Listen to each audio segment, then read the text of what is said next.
Today's teaser comes from Paranormalcy by Kiersten White. Kiersten, was a tenor, so this was actually her debut, and I believe hit the New York Times bestseller list, so pretty crazy for a debut. Paranormalcy is about Evie, who has the ability to see through paranormal creatures' glamours, the thing that makes them look human or even more appealing than human. She's the only one in the world who has this ability, and as such she works for IPCA, the International Paranormal Containment Agency, and she's just a normal 16-year-old girl.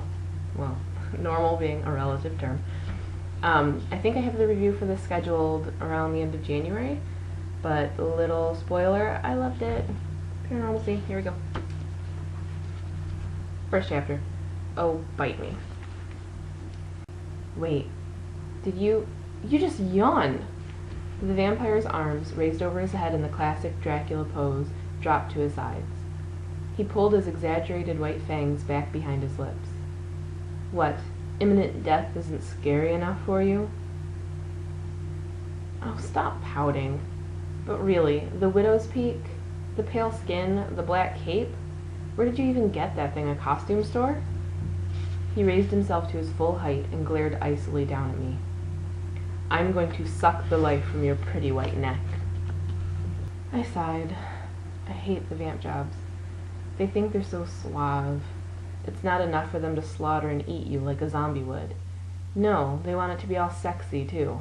And trust me, vampires, not sexy. I mean, sure, their glamours can be pretty hot, but the dry-as-bone corpse bodies shimmering underneath, nothing attractive there. Not that anyone else can see them, though. He hissed. Just as he reached for my neck, I tased him. I was there to bag and tag, not to kill. Besides, if I had to carry separate weapons for every paranormal I took out, I'd be dragging around a full luggage set.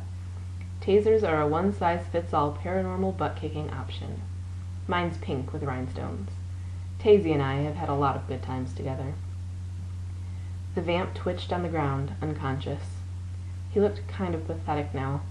I almost felt bad for him. Imagine your grandpa.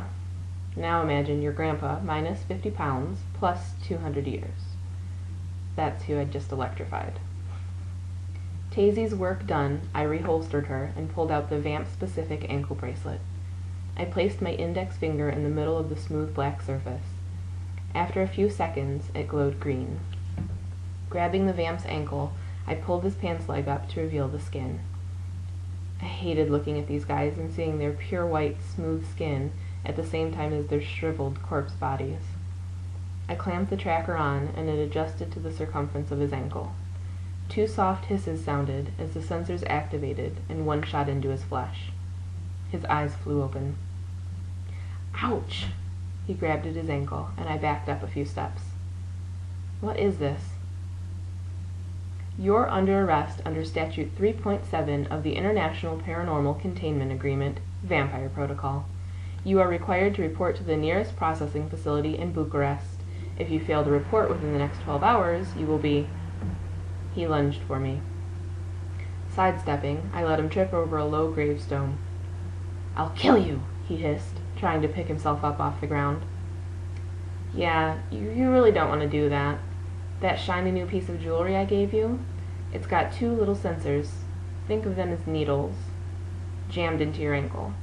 And if your body temperature were to suddenly rise, say by the addition of human blood, the sensors would inject you with holy water. His eyes widened in horror as he tried to pull the bracelet off, scraping against its sides. Don't do that either. If the seal is broken, holy water, poof.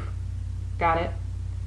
And I activated the timer and beacon, so not only do they know exactly where you are, they also know your time limit to get to Bucharest. Miss it, and... do I really need to tell you?